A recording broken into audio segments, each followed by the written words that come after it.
galaxies in the universe lies a medium-sized star, and one of its satellites, a green and insignificant planet, is now dead. Welcome to Verse the World with Matt and Caleb. I'm Matt. And I'm Caleb. This week we're going to be discussing conspiracy theories and, I don't know, maybe we'll say alternate theories of the universe. And we'll be discussing that with a gentleman who goes by Mental, thank you. Mental. So that's coming up in just a bit. But to start us off, Matt. Oh, actually, I'm going to start us off with... Yeah. So I need to apologize to the audience. We kind of threw off our schedule. I had a mental breakdown, an existential crisis, and I kind of fell off the wagon for 2 weeks. So I don't really have anything to talk about this week of like something interesting I read in the news or anything like that, but I thought it'd be interesting to discuss and also to give the listeners like the information, because my opinion might have a new bias in it. I'm kind of taking a turn back towards spiritualism and towards Christianity, which has been something I've been kind of agnostic towards for quite a while. Like I've been studying it out, but I haven't been practicing anything interpersonal, like the whole kind of relationship aspect that a lot of Christians talk about. I've taken a turn back towards that, given some of the stuff that I've been going through recently. And an interesting thing came out of the Bible to me, because the church I grew up in, it was all New Testament, and like, don't look at the Old Testament because it scares us, so we know it's going to scare you, so don't read it. So I'd read the Old Testament a lot. Recently, I realized there's this little book tucked away in there that all the churches I went to just never talked about, called Ecclesiastes. It's about 18 chapters long. It's tucked in between Psalms and Proverbs and the Song of Psalms. Solomon? I think it's called... Yeah, sometimes the Song of Solomon, Songs of Songs. Okay, yeah, I don't know. It's with the one that talks about boobs a lot.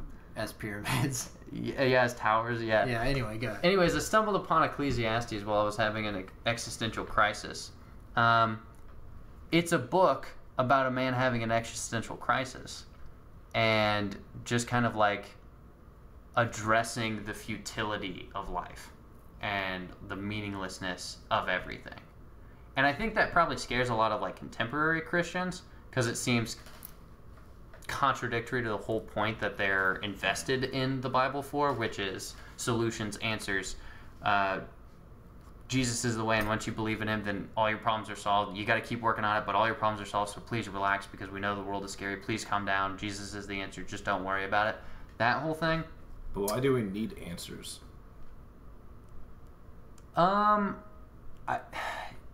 It seems like in our human race, we always need answers. But like the way I live my life, I just appreciate everything that's given to me and just continue on.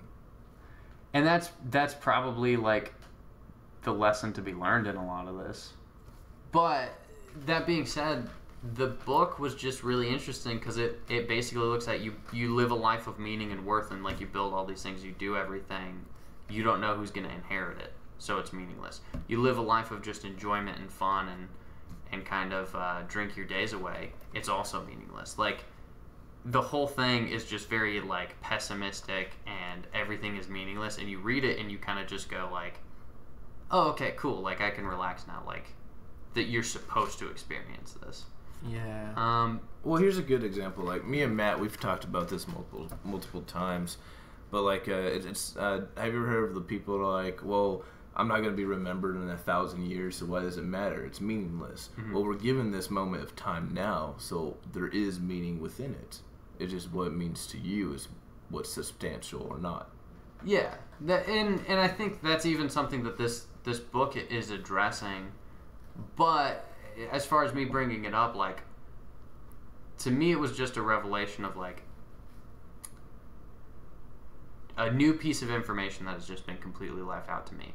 And when I talk to people about it, they're pretty disinterested in it. But for me, it's actually the discussion I need to be hearing.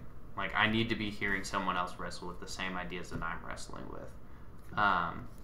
And so it just, like, it was really cool. And because of that, I think I'm taking a turn back towards kind of a relationship with God, which is, I think, a big deviation from what we've been discussing lately. So that's just a little update on me.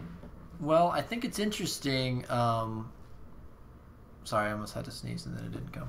But that's always the worst. It's like either sneeze or don't. But no, do you think, though, because you were saying like other people aren't as interested when you bring it up or something, but part of that is the idea that maybe you're going through something and therefore this is profound because it connects to what you're going through. Yeah. Because I always hear like people, I mean, I've read a lot of the Bible, certainly not as much as you have or a lot of people have, but a lot of the people who are avid Bible readers, not in any kind of like forcing kind of way, but just they read the Bible a lot. They're like, they always say like, I can go through it 100 times. There's always new things. I think it's because you're always going through different things. And then there's more, some things come out more profound or more significant because you're going through something. Well, and I've really taken a turn with the Bible of, I've realized most Christians look at it as if it's supposed to be a meta-narrative where everything points to the same answer, which for most people is Jesus.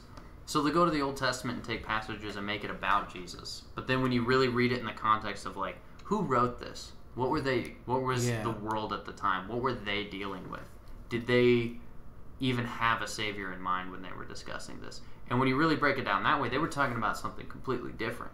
And so I've started looking at the Bible as a collection, almost like a textbook on an ancient belief system, and a lot of different people's commentaries on the idea of God. And when you read it that way, and all of these different views aren't supposed to line up, you actually start to read the Bible as a bunch of different humans experiencing life and struggling with the idea of God right alongside you. Which I think for me takes some of the pressure off of, you're not supposed to have answers for everything. Not everything's going to make sense. It's going to take a lot of wrestling with any problem you're dealing with to actually figure it out. And if you just go to one verse and you make your whole life about this one verse and you're making it your answer, it probably doesn't even mean what you're making it mean. Yeah. I mean, to me, it's like the same thing with comedians, like, what do you call it? Political correctness or whatever that bullshit is. Basically, a lot of comedians, they'll say a joke or they'll use the word faggot or something, and a lot of people will take it as offensive, and they're like, oh no, because it uses a sexual conduct, but it's your interpretation of the situation, like your own perspective. And so that's the reason why I feel like, you know, like when you talking about how like you read the Bible, which me, I've never really read the Bible in my entire life, but I understand that, well, one, you know, it was originally written in Hebrew, and then Greek, and then English. So now you have all these language barriers right in the way. So, and the other thing is like, well, when you like the earlier when you were talking about how people seem not interested, well, probably because they're not going through what you're going through, so they can't relate. And that's the one thing about someone's interest, because if it intrigues you or grabs your attention, it's because either you've gone through that something or it's something meaningful to yourself. So kind of what it almost seems like what you're saying is that just like if you were a super like SJW person and some comedian said something politically incorrect or whatever, or like when Daniel Tosh got in trouble because of a rape joke or whatever, and then they say he's advocating rape. It's like they interpret it however they want. Exactly. Whereas most people interpret the Bible however they want. And usually a joke is just a joke. Like if you say a black or white joke or whatever, it doesn't make you a racist. Well, I don't want to get too far off on that, because I guess the point I was getting to is, are you saying like you're looking at it a little more plainly? Then instead of trying to be like, how does this fit to Jesus? You're just like, what is the story? Yeah, I'm trying to stop going, okay, how does this fit with my beliefs? And go, what did this person believe? What is this person's view? What is this person actually talking about in each book? But yeah, that's pretty difficult. I mean, if you think about it, because I mean, there's an infinite number of perspectives, and so you would have to be able to look through it. And the reason why I use infinite is because, for one, we have no idea how many humans have lived on this planet in the past, and we know that it's going to continue Well, on. you can narrow it down. Probably you can narrow it down in the Bible, like understanding the culture and the time, and then you're getting closer and closer to what this person was probably going through. But then again, I have no idea what I'm talking about because I don't read the Bible, Yeah. so I don't actually. I mean, I've tried to delve into it before, but I've never really had like any type of connection or anything. Because and that's why I consider myself spiritual. I'm a very, even though it kind of sounds like hypocritical, because I tell people all the time, "Fuck your feelings. It's all about your health." But then I'm over here talking about how I do have a feeling. Like, for example, when I get into a book series, like, you ever heard of Warriors? Okay, hold on. Before we go in any further, like, I'm totally confused now. What's going on? no, that's all right. Let's wrap up this section so we can give you a little bit of introduction. Oh, all so right, that cool, the cool, audience cool. is like knows where we're going with this. Yeah, that's fine. Did you have anything you wanted to talk about this week? Well, yeah, I was thinking about this last week. I've been really diving in because I talk a lot about skepticism on the show, and I consider myself a skeptic, and so I'm like, well, there's been a lot of things looking into that I'm like, well, what exactly does that mean? What does it mean to me? And I've really been looking into just viewing things in a scientific way, or how do I go from there? So I've been like diving deep into reading a lot of different things, but one of those things that I was listening to a lot is atheist and theist debates, and so I've probably listened to 4 or 5, and I started listening to him because I listened to an audiobook of Michael Shermer, who's like a well-known skeptic guy, and I was like, I really like the way this guy communicates things. He's not being condescending, he's not acting like arrogant, like I'm smart and people who believe in these things are dumb. He really says it in a way of like our brains are actually prone to doing that. Like that's actually how our brains are wired, is to believe things like that and go on our gut feeling in that. And so I started watching the debates because I liked him. And I really, after watching a lot of debates in a row, I realized a lot of things that I really don't like in these debates. And the biggest thing I don't like is arrogance and condescension. Is that how you'd say it? On either side. And one of coming to the table like you already know, and you're just schooling the other person. Yeah, or like, and even if, because obviously you don't want to be like, well, I don't know. It's like, well, no, you wouldn't be debating if you weren't, this is my belief.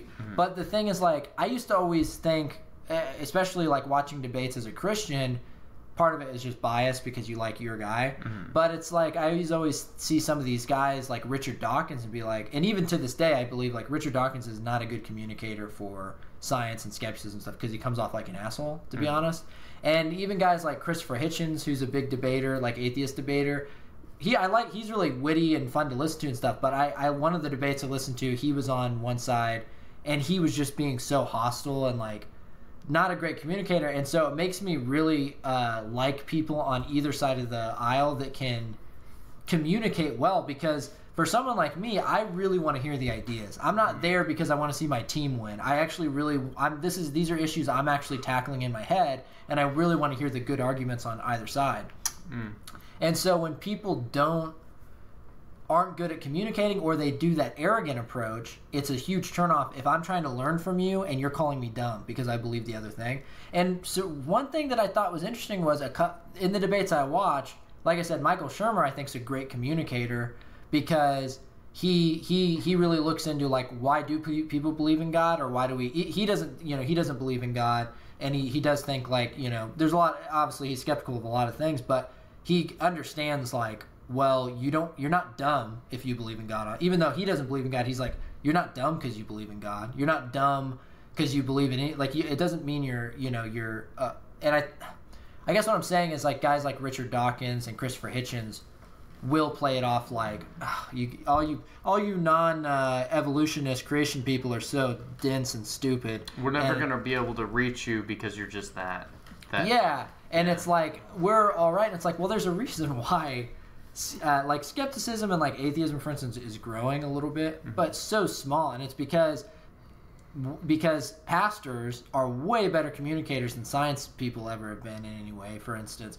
But one of the things I didn't like, I wrote them down just because I remembered, is like one guy, David Wood, was debating, super arrogant guy. He and a lot of these he's a theist guy. A lot of these theist debaters that I don't like, they always say like, they quote the Bible and say like, if you don't believe, it's that line of you know, you don't believe in God, you're a fool, basically. Yeah. And really, like, literally was using lines like you're an ignoramus because you believe the guy, and he seemed like a really smart guy, and he had made some good points, but it's just disappointing that he's gonna have a hard time getting through and having any ideas heard from a skeptic person when you're acting like your audience is dumb. So it's not just atheists, it's atheist people too.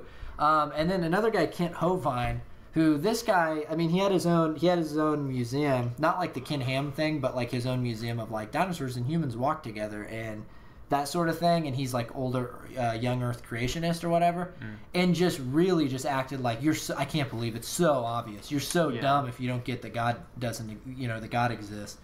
Anyway, this was kind of a last minute thing that I was thinking of, but it was one thing that this week I thought about. Is like being able to communicate your ideas in a non-threatening way and in a really civil way is so important to how you get your ideas across. And also being able to communicate complex ideas that you've invested a lot of time in formulating to someone that you should realize may have zero understanding of the thing that you're talking about. You can't talk as if like, I figured it out, you should have it figured out too, so why aren't you listening to me?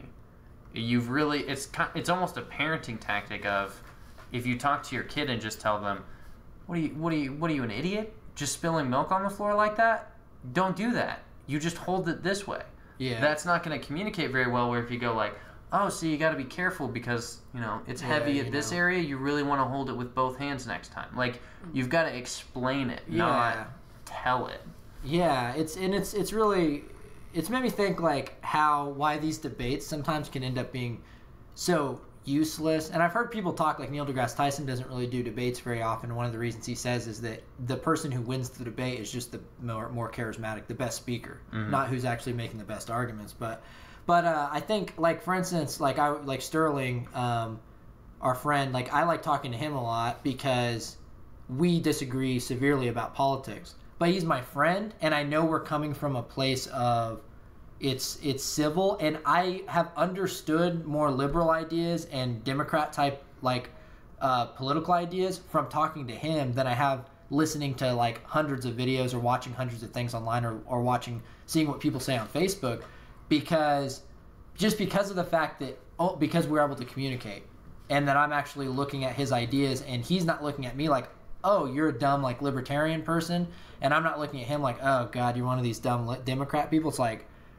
I don't know. I guess the whole point I'm making, and I always make it over and over again on the show, is how important civil conversation really is to make ideas go forward. And that's the reason why I don't like getting into debates whatsoever. I used to be, I mean, you remember, I was huge going into debates all the time. Yeah. But like I mentioned earlier, like if you can't be civil, that's why I call a barrier block. Like if you want, like for example, you know, me being white, and then I want to talk to someone black issues, and someone just starts screaming in my ear that I'm racist and you're horrible and you're a terrible person, I call that a barrier block, because now you're not attacking, you're not developing the idea, you're going after the person's identity. Like when you get into a debate, definitely. I believe the biggest, like the reason why I hate debates is because like 9 times out of 10 times that I've seen is people go in with the ideology of, oh, I'm right, they're wrong. I have to prove it. They're wrong and I'm right. And that's where it becomes like it's war. Instead of actually trying to figure out and grow like you and me do, Matt, like with and like that's the reason why we call it conversations, not arguments or debates. And even though we're both passionate about it, but we're able to communicate, like you said. Yeah, and it makes me understand your ideas better, and you understand my ideas better. And sometimes we learn. Yeah, we learn, or we might change our opinions, and our arguments become better. But I just think it's especially sad when I look at these couple of guys that were just super kind of arrogant debaters.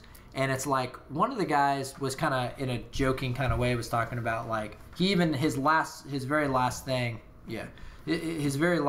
was saying like, well, I'm really here just because I want to share Christ with everyone or whatever. It's like, okay, well, the half the crowd that disagrees with you, that believes in doesn't believe in God and stuff, you just called dumb for 30 minutes, and now you're like, oh, but I also want you to come to the Lord. It's like, it's like you're not making a very good case. But anyway, well, and with that whole issue, like, I think it's the same thing. You're talking about trying to avoid arguments and have discussions, which is really the whole point of the podcast.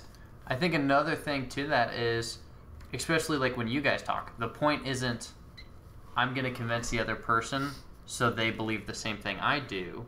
And I think sometimes when you're the person defending your beliefs, that's what you think the other person is intending to do. And so you get scared and you kind of put shields up around your view.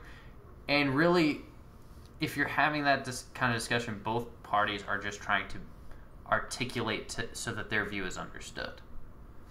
But Yeah. anyways, I think we should probably shift on to the main course of this podcast, because this one's probably going to be a little crazy, a little jumbled, a little less organized, but it should be a lot of fun. So we've got Mental with us today, which is his stage name, and that's what he likes to go by. So he's the guy who's been chiming in here and there. Really fun guy, really interesting. Has a lot of unique views on things, and just has a very unique view of the world, which is one of the main reasons we wanted to have him on, because new perspectives is kind of what the show's all about. But I'm going to hand this over to Matt to kind of lead this discussion. Yeah. Well, first of all, I should say, I don't want this to, like we're talking about, Mental, gotten to know him pretty well over the last few months. You're not like afraid to say your opinion and figure things out in conversation. But what I will say is I respect everything he's saying. So I'm not just going like, look at this whack job with these crazy beliefs. I really like even if I disagree with the guy, he's an intelligent guy and I respect what he's saying. So I don't want it to look like that. Also, appreciate a it. minor explicitity warning, there will probably be more language in this episode than normal. Mental, do you want to introduce yourself? Maybe say a few things about your background? Well, hello everybody, boys and girls. It's your friendly neighborhood clown, the Mental One here. I'm the owner of NGU, Never Give Up, which basically we're a non-profit company that likes to make people laugh, to raise money to help people who are fighting homeless, fighting cancer, disabled, and veterans. And the past 3 years, we have successfully raised over $5,000, donated 1,009 items, and saved 9 families from becoming homeless. Basically all the way that we want to do. That's what I represent, yada yada yada. Awesome. But anyways, if you want to jump into the theory, let's go into the theories. Well, yeah, because we really wanted to talk about conspiracy theories, and I thought, no one better, because, and I even think, because I create my own. I think that's the truth. Yeah. Like, the truth is I look at everybody else's theories, and I'm just like, not good enough. Nah, it doesn't, because, I like the whole evolution theory, it sounds good, it doesn't really make sense. Like, How does it not make well, sense? okay, I know, I'm not trying to target other people's beliefs or anything. Well, it's no, just, I'm just saying, as a human, what I explained earlier, when I go through life, I like to delete everything in my mind, and then I like to learn. I mean, of course, I'm not going to go like, oh, I don't know how to fucking eat. I can't put the food in my mouth some reason because I forgot. No, I just I like to learn all the basics of everything of my surroundings. And, I mean, some of these are crazy, I do like the theory of, the universes, of infinite universes that keeps growing, even though we have no proof whatsoever. We just look at things and we pop things out, which is great, but I do like to have evidence with it. Like I told you before, I do, if the evolution thing is real, I believe that the evolution in the Bible is the same thing. I believe if that's correct, it's parallel. And here, I got you, buddy. You already look confused and interested. Okay. All right. So, now, before I get into this, here's my evidence, which is really not evidence, but it's evidence to me. Okay, so and actually, no, science has proven, because I talked to Boss Man, he explained it deeper than I can, but basically, depending on your height, actually depends if time is slower or faster. If you're on top of a building, apparently in science it says that time goes faster than when you are actually on Earth, and that backs up with the whole black hole theory. Yeah, you mean it's the relativity thing? Yes. I don't think there'd be any kind of measurable difference if you're on a skyscraper, but well, I mean, I can't say because I haven't seen the charts. I haven't seen what it is.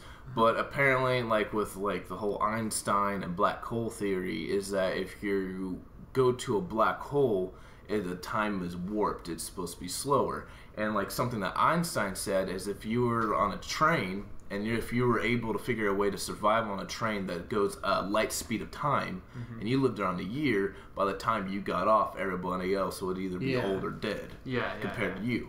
So taking that mindset, I like to put into my spirituality, which I believe there's a spiritual world. And I believe in this spiritual world, time is a lot faster than nowadays.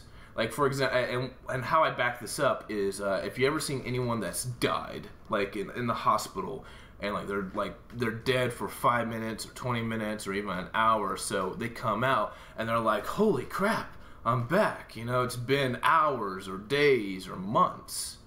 Okay. If you know what I mean. Like, for example, I have PTSD, so I have night terrors. Matt knows this all the time because I tell him all my night terrors and everything. I can pass out for 20 minutes, and it feels like I've already been in another world for 4 hours or 48 hours.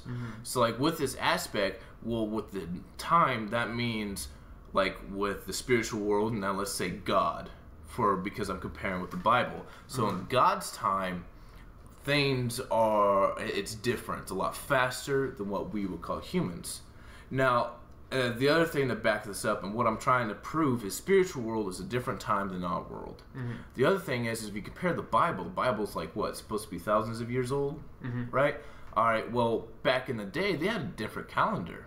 Like, that's the reason why I believe what could explain, I've been hundreds and hundreds of years old. No, it's just we have a different calendar. Right. Even in our own calendar, it shows it's been changed. October Oct is 8, but yet it is the 10th month. So obviously a couple more months has been added into our little element. So all I'm saying is now since we understand the factor of in this theory that God's time is different from our time. So that means for him, what our billions and billions of years could just be a day for him. So when he says he created the world in 6 days and rested on the 7th, in those 6 days, those could have been billions and billions and billions of years where that evolution took form. Okay. So that's basically what I was just trying to explain. Well, what do you? Because you said you didn't. I believe it's agree parallel. with the evolution theory. You think? Well, it's no, I don't. I think it's bonkers.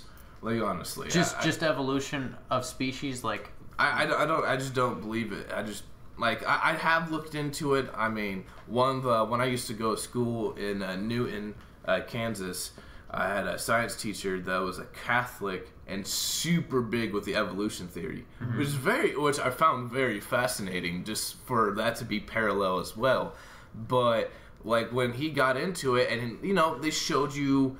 And I can't pronounce a single one of those words. Yeah. Like, they always have these giant words for this little creature. And they're like, okay, so the Big Bang happens.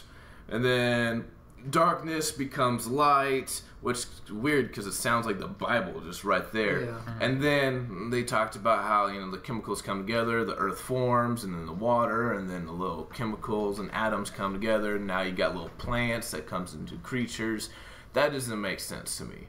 It's just there's something in there that, to me, is personally, I guess you could say based off of my own feelings, is just a misconnection. Yeah. There's something in my brain that says there's a misconnection right there. Like the whole thing with the monkeys and humans. And the reason why is because, even though I don't really need answers, I do like to ask questions. And one of them is, why are we the only species that is the most intelligent? Why are we the only one that's been able to dominate? And some people do fight with me, like, okay, well, what about the monkeys? They can learn how to talk and they know how to paint. What about the elephant that knows how to paint? I'm like, that's all they do. For example, dolphins are incredibly smart, but you can't find a dolphin Atlantis. You know what I mean? You don't, and you can argue, oh, they can't build, but then they can still kill a shark, hitting their gills with their beaks. yeah. Well, my point is we're the only species that actually been able to evolve to the next block that no other species been able to. We've been able to construct. We've been able to build these massive buildings. We've been able to create our own economy. We're actually able to interact with each other into a peaceful environment. We can be civil with one another. We don't actually have to kill each other all the time. Well, here's where I would say Here's one thing I would say about that, about like the evolution thing or whatever. If you just, even if you have all the evidence and stuff, but you just say it just doesn't make sense to me. I mean, there could be, you know, there's a lot of times in the natural world with science where there's weird things. You're like, you know, like you can use electricity to make a metal ring float around like a copper bar or whatever, just floating. And they would have thought that was magic. Yeah. But the idea is that I could go, that doesn't make sense to me how that's happening. But it can be explained in the natural world. Like, it is obviously naturally explained, and it is happening. So that's, I mean, you'd have to be careful about that approach. Yeah, I know. Like, just saying, well, it just doesn't make sense to me. And I don't mean it like in that matter. I guess for myself, it's like more deep because, like for example, of what you just shown, you show me how this happened, and I was like, okay, that makes sense. I understand. Yeah. Evolution, they show me their facts, or what they call facts, because it's still theory. It's not proven. But when they showed it to me, I'm like, okay, that doesn't make sense. The lines don't connect. I can see in your perspective how those lines connect. It just doesn't make sense. Like, it doesn't make sense that, oh, we lose all of our hair, and like, oh no, but this happens for thousands of years. I'm like, I believe in the whole giants. I believe there was other creatures that we can't explain to the day. I believe in that all the way. On what basis? Like, to me, it just make. I mean, I guess you could say I don't want to fall back to the old thing and it makes sense. It's just, I guess the way I like to look at it, I like to imagine that there would be these creatures. There would be giants. Like, I would like to imagine there would be something else, because we know that 99% of the species that used to exist, died off. It's the strongest to survive. So a quick question on this, because it seems like you're dealing with two different issues of what doesn't make sense. It's like, what makes sense to you? What do you believe? Yes. And you're kind of discussing what you believe and kind of what you don't really believe. But then there's the other issue of, like, you can take some of these theories and you also have to be careful about, well, how much do you know? Exactly. Like, how much do you know what they've already researched and developed? Because, like, you're saying, like, they show you the facts and they don't make sense to you. And it kind of goes back to the whole debate issue we were talking about. But if you were to, say, invest like a year and just study the theory of evolution, at the end of that, once you have all that information, then it might make sense to you. So, I guess it's how you you disconnect do it. those two things. Because, what like, you believe and we're what speaking you of know. theories and not facts. You see, like, for example, let's take, like, mathematics. 3 plus 3 equals 8. Would you agree or disagree? I would disagree. Well, of course, because in mathematics law, that wouldn't work. But if you take the 2 3s, flip them around, you get an 8. It's just all in perspective, I guess was what I'm saying. Because, like, I mean, I would never take a year of evolution class or anything. I believe that would be a total waste of my talent and my abilities. But if I was able to do that, it's just, I don't know. I try to think things in a logical order, like how I wipe my brain and I try to think of it. I can't see that happening. Well, I guess there's just a block right there. I think the idea of starting at zero is good, because I was thinking about, like I said, like skepticism. When people, like, a lot of times, like in these debates and stuff I watch, they try to say, well, skepticism or evolution is just as much a religion, and it's like, not really. The difference is, like, when I say I'm a skeptic, I just mean that when someone makes a claim, I don't instantly believe it. No, you're not. I go, naive. okay, well, I got to figure out if this is true or not. Now, obviously, it's that Carl Sagan line of extraordinary claims require extraordinary evidence. If Eric, our producer, says, there's a Steam sale and this game that you wanted is $5 off, I don't necessarily need all this evidence because, in the past he's already said this, so, because I have some people go like, oh, well, then you have to question every single thing. It's like, not necessarily, but when someone makes a claim, so if someone goes, evolution, this is what I think happened, then I cannot interact with it and just say, I don't know, and I don't really have the time to look into it. But if I am going to say that it's untrue, I actually have to falsify it by studying it. But I think there's an issue if you say, the claim is evolution, if you say I don't know, that makes sense to me. But if you say that's not true, but I'm also not going to take the time to look at why I don't think it's true or falsify it. Well, I mean, I'm just trying to explain, but I do want to be clear. Just because I don't believe in the whole evolution theory, if someone does believe in it, I'm not going to shut them down for it and call them stupid or anything whatsoever. I want to shut them down in general, even if I believe in my personal self, I have barrier blocks. I'm just saying, as a person myself, and just me thinking wise, like, true, I don't really have much to back it up because I haven't really gone too deep. I've studied upon it while I was in school, and since then, I just haven't really had a taste for it. Like, I'm able to make, theories up anyways. Like, I thought it'd be really cool to try to compare the evolution to, like, the Bible, which, because to me, I think that's... I like when Christians do that. I've seen people do that, and I think that's a way smarter way to look at it, is like, why are the Big Bang and Genesis two different things? Like, for example, it's like food, like with a sandwich. You have your bread, you have your peanut butter, and then you have your jelly. Single, they're one thing, but if you combine them, now you got a delicious meal. And so you're saying, like, take all the theories, you can make something better out of them. Because think about it. If the theories are eventually true, then they all should be parallel. They should all interact with one another. But only, I mean... Because if they're true, then that means they're real. Well, this is how, I mean, the way that science would work, right? Is all like, right. Here's our theory. God created things. We don't know. It was like, how did we get here? Well, God must have done it, right? And they call this filling the gaps, which is an argument that theists make all the time, which is, it's always like, well, we don't know how to explain this yet, so it was God, or it was superstition, magic, whatever, fills that thing. Well, now we can explain it, in a natural way. So eventually someone's like, okay, well, we have an explanation, that's evolution or whatever. And then there's two. So then you just look at both of those, and eventually one beats out. Which one has the most evidence? And that's how it keeps going. So I don't know that you would mash them together. You would just go, maybe it is. Maybe you present the new theory. Okay, well, maybe God created the people and then watched them as they evolved or whatever, and you're kind of combining the two things. Then you would look at that theory and try to figure out the evidence of it for it, too. Well, like one thing I hate about, getting into conversations or anything, and I appreciate you guys. Like, I actually like to have conversations like this because I'm not going to get down.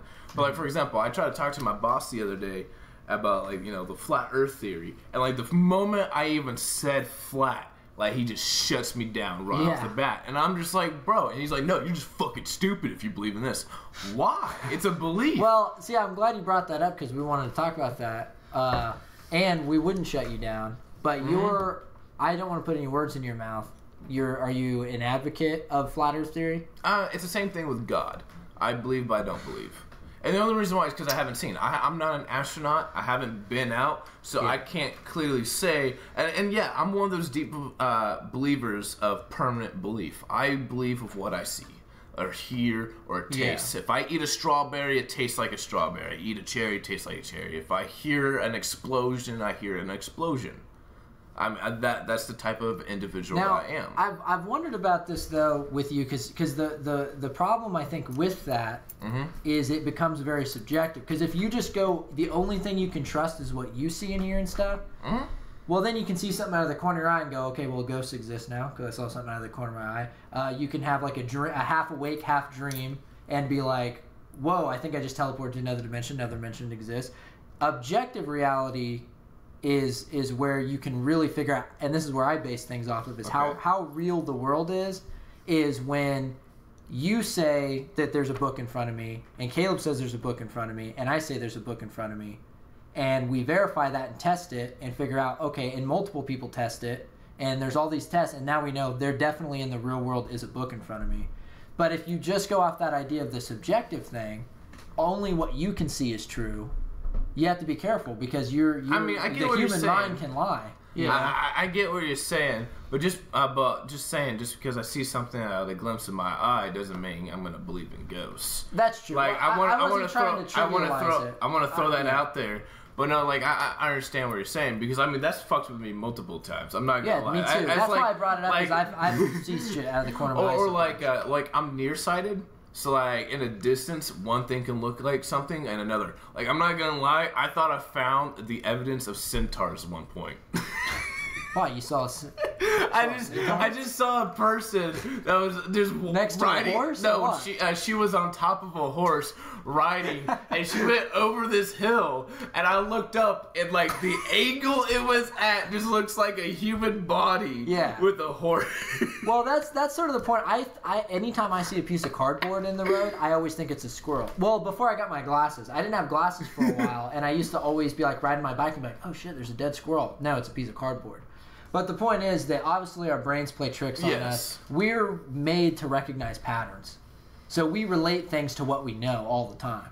Yeah. So that's why it's like I saw a figure and you instantly go like, it looked like my grandma, or it looked like this and that. It's like maybe you were half asleep and you saw some kind of light dilation and your brain recognized the pattern and said that looks closer to this thing that you already know. It's the same thing as stargazing.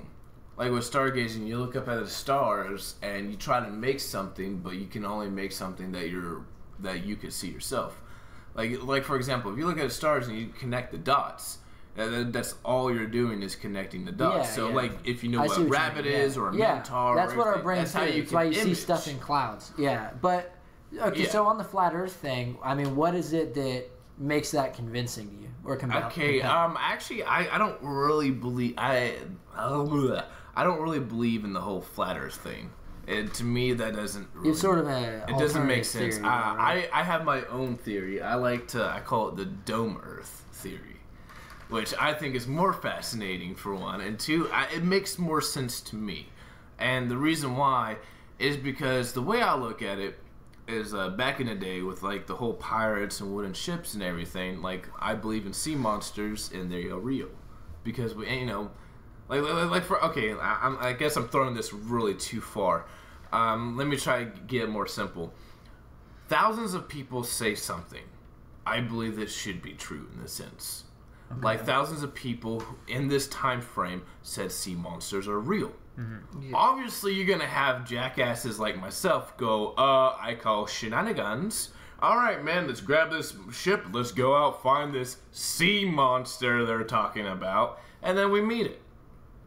Yeah. Well, I mean, and the reason why I say they're real is because the discovery of the megalodon, which is the dinosaur shark, which we found over 50 foot long and on video captured on the sea. What? And we don't know 70% of our ocean, which is actually all evidence back up my dome theory, because we don't know our own planet.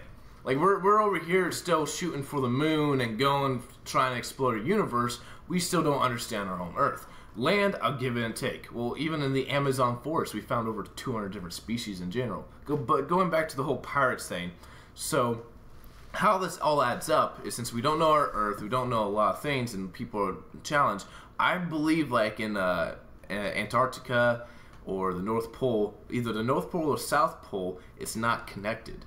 I believe personally that we live in a dome-shaped area.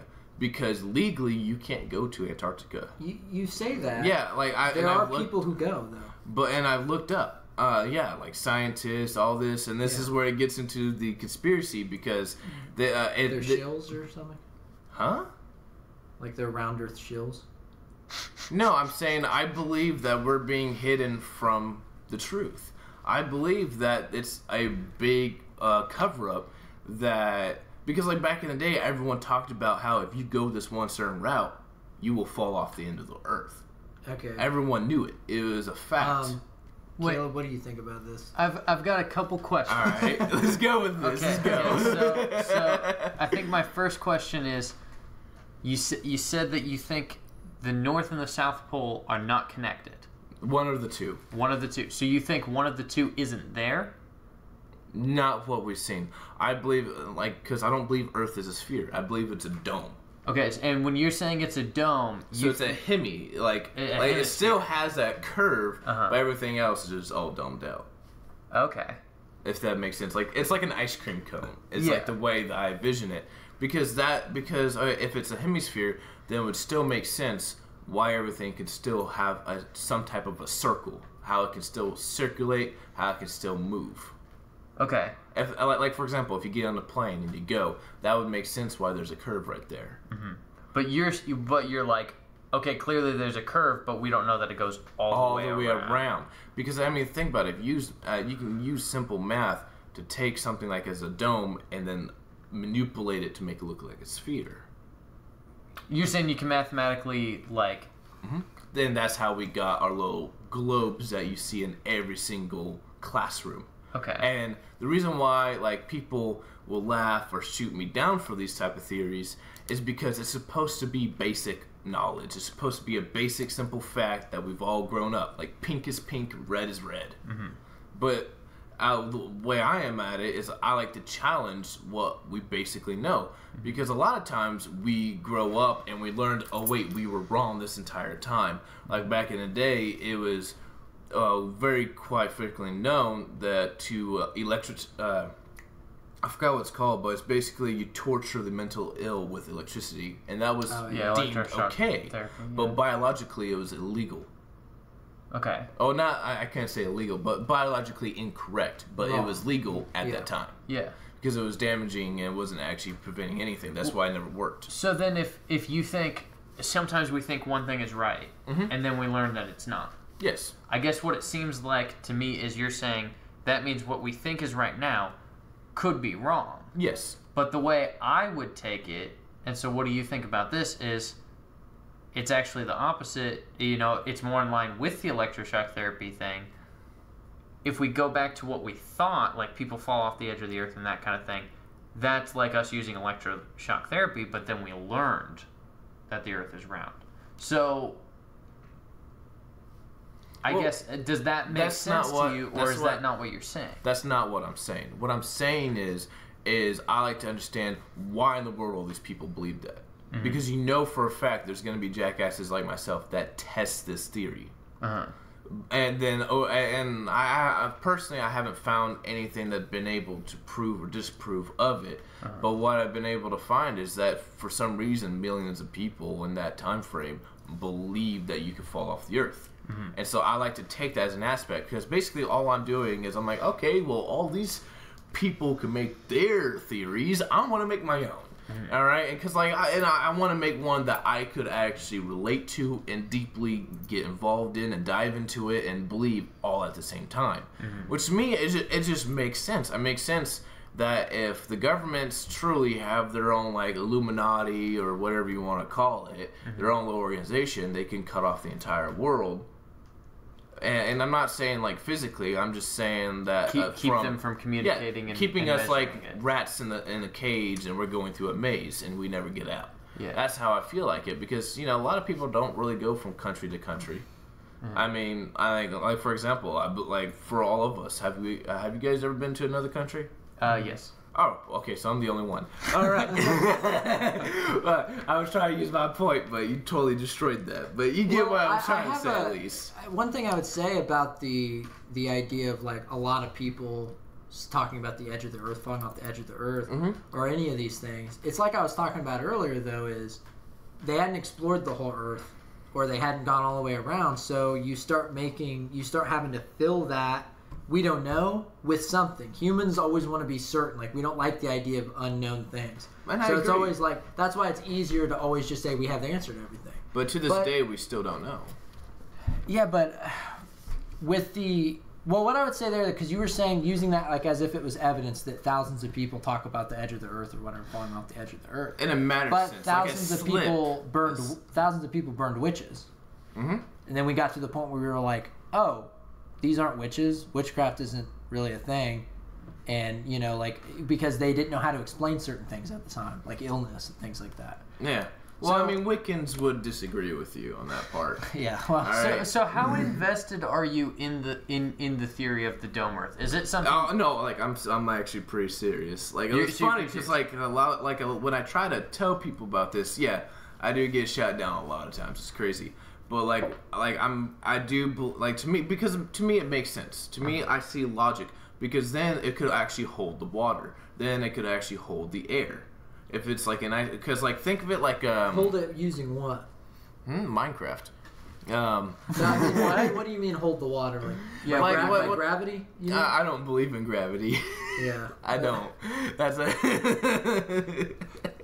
Wait, what? Okay, wait, what do you mean you don't believe in gravity? I don't believe gravity exists. What's holding us to So the do you Earth? think that it's like a mental construct and we all just think gravity exists so we... I believe it's a trick up the sleeve of a government. Well, why is it? Why? And I see, mean, and, why? And then people hit me with this all the time. Yeah. I know exactly what you're about to say before you say it. Then what holds us together? Then how are we standing on this earth? I'm like, I have no idea, but I'm not gonna fill that empty space in with gravity. To me, it's like taking a test, you know. And I've done this so many times, but like honestly, a lot of times I'd rather leave it blank than actually try to fill out an answer. Even though there's a high percentage chance that the answer that I just filled in is incorrect. So I believe gravity doesn't exist now. But with what you just said, you're saying that you would need 100% proof in order to fill that blank. If it's like, it just seems likely, it's 90% there, maybe I can test it a little bit. You don't want to believe something until it's like just perfectly clear. Is that what you're kind of saying? I mean, I don't see the problem with it. Okay. Of being perfectly clear of something. Okay. So I guess my question is, because I'm not trying to shoot you down. I'm just trying to understand your perspectives on some of these theories. But I guess the big perspective you have is like, why do you want to do that? Like, does leaving everything ambiguous make things more interesting? No, it goes more like this. Because in order to discover things, you got to take risks, you got to go out of the norm. So I like to go out of the norm. Everyone has all these. Like, the reason why these theories are so known is because everybody fucking knows them. So for me, I like to go out of this little, you can call it dome, and try to travel outwards, say, hey, maybe I can, do a little exploring and I can find something that we haven't discovered. Or I can find something that we don't know. And then I can bring it back and go, hey guys, look what look at what I found. Like, for example, if you go a couple hundred years back and go, hey guys, I just learned how to fly today. Everyone's like, what are you talking about? Fly? Are you crazy? You can't fly. That's not a thing. Nowadays we have aircraft. Technically, we didn't grow wings like we thought we would and, fly like an angel or whatever symbolism that we were able to use back in the day. But I still say it technically counts. We're still in an aircraft. With my theory of like believing in domes, I don't believe in gravity. I don't believe in gravity, yes, because I don't see it, I can't hear it, can't feel it, whatever. And some people fight. You do feel it. You're feeling it right now. I mean, of what others believe. I would agree with you then. You're saying, you're sitting in a chair right now. You're not floating to the ceiling. You're feeling gravity pull you to that chair. You're feeling something. You cannot call it gravity, but you can say something's holding you to the ground. Yeah, my weight. I can tell you that right now. So why wouldn't you? So you have you don't. It would make sense if you had some other theory, like the flat Earth. I guess you could. I don't really know what. I don't really believe in the flat Earth theory. Yeah. But what I mean is, you could come up with some other theory of like, okay, well, gravity isn't a thing, but I'm stuck to the ground because of this reason. All right, so you're saying you don't have the other reason. So you have and so I keep it blank. Yeah, but because why I haven't figured. Before you keep it blank, why not at least investigate the gravity and try to falsify? If you think gravity doesn't exist, then what you would do as a scientist would be, okay, someone's making a claim that gravity exists. Then you would study it and figure it out and go, okay, before you would say. That's the difference, I think, between where I would say me and you is like, if I didn't think that gravity existed or whatever, and started from a base level 0 like you, but someone makes the claim and makes a theory, then you want to then investigate it first and then say, okay, that's either true or not true, or it's the best theory we have. Yeah, I see what you're saying. How do you move forward? Like, how do we get better as a society if everyone does? Okay, for one thing, I'm not a scientist. True. For the second thing, I just haven't taken the time yet to get into this yet because I got a lot of things going on. And thirdly, to go with all that, I get what you're saying because I don't believe in the whole flat Earth theory, so I provided another theory on top of it, which would be my dome theory. Gravity, and it seems naive or me or anything because it's so well known and everything, But Yeah. see, that's my issue right there. My issue is growing up and going to school and having all these ideologies and perspectives shoved down my throat, Yeah. and I'm told that I have to believe in it, because that's exactly what happened with me when I grew up in Christianity and Yeah. Catholicism and the whole paganism and the Wiccan and all Yeah. these different religions. Every single religion I had shoved down not every single religion, but all these religions that I've named off shoved down my throat. And then now I'm older, I don't believe in any of them, even though I'm still open to them. Like Yeah. that's Well, what I'm saying. Even though yeah. personally speaking, I do deeply believe that there's no such thing as gravity, and I believe in a dome theory, and I believe we live in the matrix of some sort coding. Yeah. But at the same time, I'm also open to say, hey, I'm all wrong about everything I believe in. And that's the part, and to sympathize a little bit with what you're saying, I actually think it's better for you to say I don't believe in gravity than to say I believe in a dome theory, for instance, because I'm a skeptic, right? So Yeah. so obviously, if you're going to be skeptical, then you're skeptical of ideas and stuff. So I get the sentiment of saying gravity doesn't exist because you're saying I don't know, or I haven't tested, or I haven't looked into it. I don't know what my opinions are on climate change altogether. I don't know how much we affect on it. You know why? Because I haven't looked into it. So that's okay for me to say I don't know. So that's fine, and it seems like a jarring thing because you're saying gravity, which is such a basic thing, you know. And yes, and I have a lot of people that jump right on. So I can sympathize I can say, like, I understand that a little bit better. You're like, I haven't looked into this thing, therefore I don't know. Because it's better to say I don't know what's holding us down than to say. All right, now thinking about this of what you've been saying, like, think of the solar system. Now, we've been shoved down and painfully pushed that gravity exists. But why does it have to be gravity? Let's throw out gravity and let's think about mass.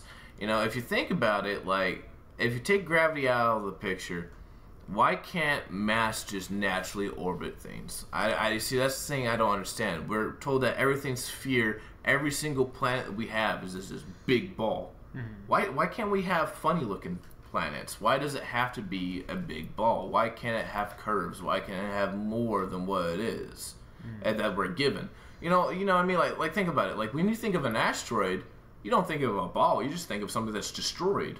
I think asteroids don't have they don't have an atmosphere or anything, but they don't. Because isn't that the idea? I don't know much about this, but I don't know. The idea would be that planets are round. Well, yeah, but the idea isn't it that they have their own? I don't know why I'm blanking on the word, orbit or whatever. They're stuck in place, but they're being forced together that way. Yeah, the idea of the reason that, because like asteroids are so much smaller than planets. Well, yeah. Oh, depending on the asteroid. Well, but they're. All right. I mean Pluto. Because you're saying mass. Yes. You know, the idea is that the mass is so intense, and the forces on that mass are forcing it into the shape of a sphere. And that's the only shape that it can take on at a certain point once it's become so big. And so that's why we end up with round planets. And you're kind of saying, like, let's throw out gravity and just go off of mass. And I think just to explain from where I'm trying to say. Yeah, and I think that's interesting. Like, and I'm not trying to disprove it or anything, but what I think is, like, maybe you're fixating on one element because it seems to you the way that you hear gravity is like gravity is the answer of all of these things. And really, which I call shenanigans on. Right. Well, but the thing is gravity is an interplay of elements. We wouldn't have gravity if planets weren't pulling on each other and spinning and rotating. That's what creates gravity, and that's created by the mass of the larger planetoids and of the suns and stars and stuff. And so it's like, maybe it is a little bit of a perspective thing. Maybe. Well, why? I guess another question I have is if all the same scientists who study gravity are this and are all the same ones who study the stars and study all this stuff. Why throw out one thing from them because you don't know? But then you're also talking about planets. Well, how do you know planets exist? How do you know when you look up at the sky that those stars are actually planets? Because I don't It's know. not a hologram. And, Yeah. all right, And I'm that's- not bullying gravity. Thank you very much. I'm not just Right. picking on that. I like to pick on everything. I'm not gonna lie. I like to image myself as like a missile. All right, I like to attack barriers. Sure. It's the same thing. Like when I get into politics, I like to attack people's barriers. I like to go at and I like to push them to the most extreme to see what they can go for. Mm-hmm. But usually it doesn't work. Usually they just, like scream and yell at me and try to fight back. It doesn't work out. But I like to test things out. I think the best thing to do as a species to continue, even if we have these basic beliefs, even if we're like, all right, we're 100% sure that that's green, that's yellow, and 2 + 2 is 4, I like to still attack those ideas. I like to keep going saying, all right, if these are 100% sure, my missile isn't going to do anything to this. But the moment I hit it, and then other people are like, oh, why are you doing that? Now I'm just like, okay, that's bringing up curiosity. Why are you guys being so defensive? Being so defensive if it is true. I think what you're hitting on is a super important thing, like in life, like having that challenging the status quo, questioning everything is super important. I guess my question is, what signifies to you, if you're a missile and all of these things, you're testing all these barriers, what signifies to you, okay, that barrier's not coming down, so that probably is real? Like, when does I guess it's just like the evidence. Like, the evidence and facts that back up. Well, like gravity's been tested and verified by multiple scientists. Well, I want to do the experiments too. Okay, But here's- so, You know? are there things that you tested that you disagreed with because everyone believes them, and then you eventually were like, okay, that's probably the real. number one common thing that I found is like with the whole gravity test thing. Is they're like, all right, so we have a bowling ball and we have a pinball. Let's drop them, guys, 60 feet. Which one's going to hit? I'm like, why does that have anything to do with gravity?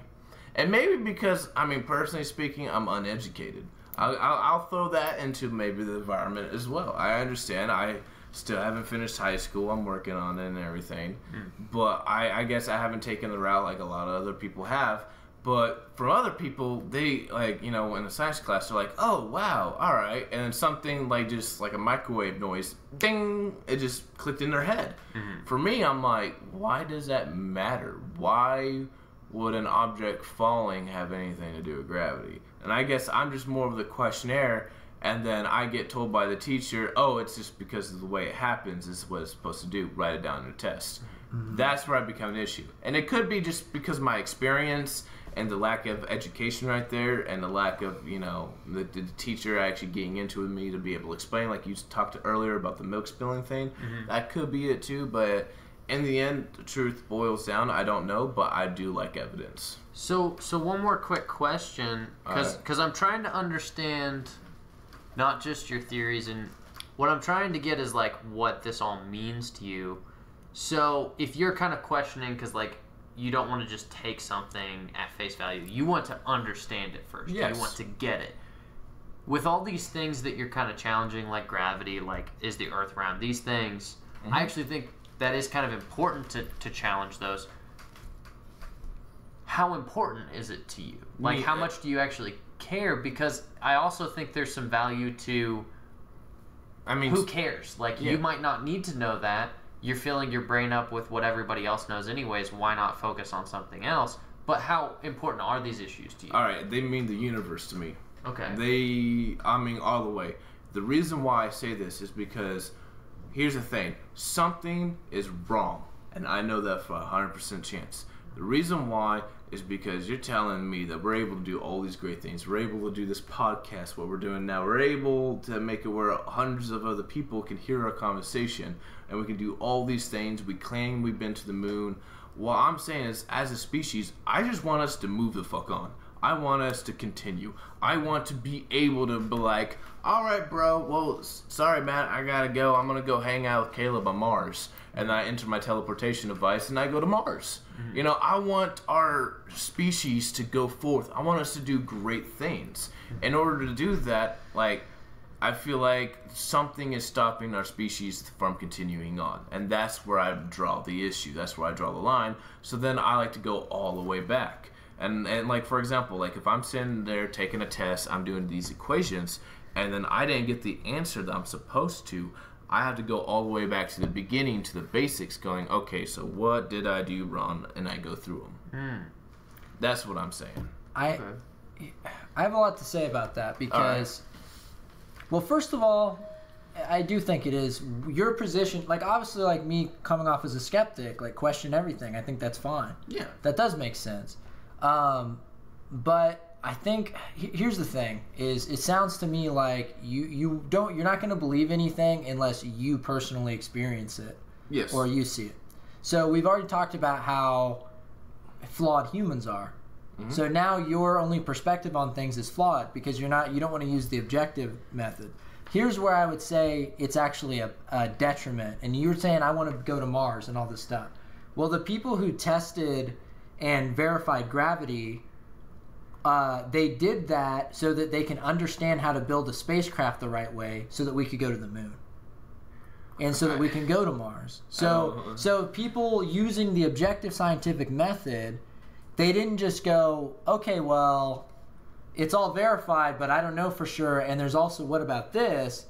They stuck with it and they moved on. And I think the real question one of the things I was going to bring up where I think it can be detrimental, the idea of always slinging different theories, and one of the examples I wanted to bring up was medicine back in the day. They always said they thought that you were sinful or demon or something because you got a disease. They didn't know how to explain diseases.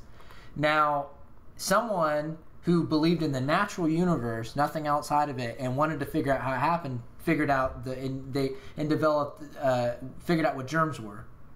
And now millions of lives have been saved because we figured that out objectively by verifying it. And we weren't, even though there's probably still some people who are trying to say, oh, well, no, that's this person's a witch or something. And it's like, so the issue I have there is there is definite seen benefit from looking at these things, the scientific method. And so when gravity is proven through science, like the scientific method, I think it's good that we can trust that because of the fact that, we are going to be in Mars someday because we looked at that. And I guess from the beginning of what you said, you see, the reason why everything ties in is because I don't believe we've physically been to the moon. Yeah, well... You see, that's also another thing tied in. Yeah, well, Sorry, go ahead. Well, how... Okay, so... And I want to hear that theory as well, but I guess the thing that Matt's kind of pointing out, it's people like you who actually got us places. Mm-hmm. Like people challenging the ideas, but then also finding something solid.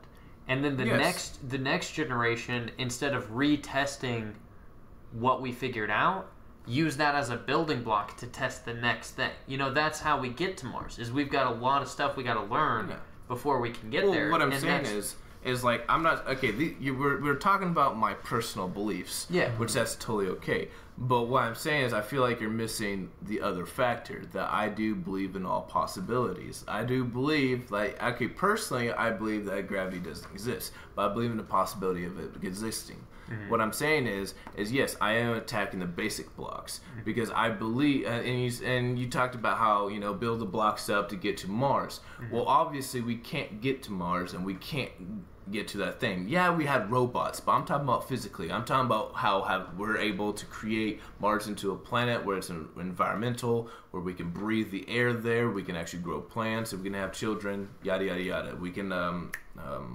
colonize it. Mm-hmm. That's what I'm saying. Well, I believe that something went wrong on those ways. So all I'm saying is look back to our work, and I don't believe there's nothing wrong with looking back in our work, but I do believe that it's wrong to get stuck at the basic blocks.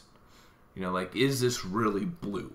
Mm-hmm. And you just sit there and the rest of your life. It's equivalent, like when I had a conversation with him of these treasure hunters that look for the goblet of life, or whatever it's called. You know what I'm talking about? Basically, the Holy Grail? Yeah, the Holy Grail, or immortality. Mm-hmm. And the thing is, you spend your whole life finding immortality, you never find it, and then you die, and your family has to bear witness all that pain because you try to prove the whole world they're wrong, but in the end they proved you wrong. You know, what I'm saying is wasting time. I don't believe in wasting time, and so I'm not gonna sit there and always hit at gravity, but at the same time I'm able to continue forward, even though deep down I'm like, really this isn't a believe it. fucking thing, but I'm down to do these experiments, and maybe during these experiments I'm like, oh, you know what, after all, maybe gravity is really a thing after what I just seen. Okay. So that's interesting because with your explanation of the blocks, and you're like, well, we're not colonizing Mars yet, so did something go wrong? One thing is there's companies working on it who think we're around 20 years away from being able to start a colony on Mars. So if you say, well, we haven't done it yet, why not? I guess for me, you're looking back through all the blocks to see where did we go wrong. To me, it seems like you do, and I could be misunderstanding you, but it does seem like you go from where we're at now all the way back to the bottom and figure out where we go wrong. Why wouldn't you just work back through step by step until you find the problem? Like from where we're at now. I mean, there's multiple ways to figure out the problem. Yeah. I'm just saying what my natural instinct was like, because like right now we're talking about math. So like how I do it is like when you've written your entire deal out and you don't get the right answer, I don't go from the answer up, because I like to look at the original numbers, because sometimes I mess up, and instead when I'm doing positive and negatives in my equations, sometimes I forget to add a line. And that would be more of the beginning. It could be more in the end, but I like to make sure, so I feel more comfortable going back to the very bottom block. Okay. But I'm not saying, oh, let's go back to caveman days. I'm just saying, let's go back to what we know, and we can continue to grow. And then, like, let's say there's not even a problem. We're like, you know what? Let's just experiment. Hopefully this works out. I think we're... Do you think a lot of what we've accomplished is because we're just kind of believing some of these things and doing experiments on top of them? Is that kind of how you see it? It could be a part, but I believe the reason why we got where we are is because we decided it's time to take a risk. Okay. I mean, come on. Who in the right mind is just going to go, hey guys, I have a brilliant idea. I'm going to fly a kite. Okay, good for you. In a lightning storm with a key. What? Why? It's an experiment. You know? Yeah. I'm going to risk my life to see if I can't generate electricity. And now look at us. And now because of that, we can do this podcast. Yeah. You know, but I'm just throwing out a random building block as I could so. All right, it's my building block theory now. I just built a new theory while on this podcast, the building block theory. I think the questioning part is where we probably both really agree with you. And I don't know if I brought it up on the podcast, and I maybe talked to you about it, but because I understand that thing in religion too, where like it wasn't until I got to college that I really like had that light bulb moment of like, oh, I'm so dumb. Like a lot of stuff I believe isn't even biblical; it's just tradition. And so tradition isn't always good. Just because we follow things just to follow them isn't good. We should question it, but you also should verify too. Yes. So you can question gravity. But then when you can't falsify gravity and go, oh, that's actually a thing, then you move on. And the people who move on, I was going to say, like you said, you didn't believe we went to the moon. Do you think we went to space? Well, yeah. I believe that could be. What were we doing in space? Hell if I know. Well, what I was going to say was, I just thought it was worth it seems like you're baiting me over here. I'm being a fish. I'm not taking this bait. No, what I want to point out, I'm not going to do the bait. You said we didn't go to the moon. I just want to point out, yes, these are some inventions that NASA made that are now in everyday life that were originally made for astronauts traveling into outer space and to the moon. Okay, ear thermometers, artificial limbs, I don't know how to spell that, but heart like pacemakers, anti-icing systems for planes. These are all things that you could utilize, and there's a lot more like everything like microwaves and stuff that you utilize in your everyday life.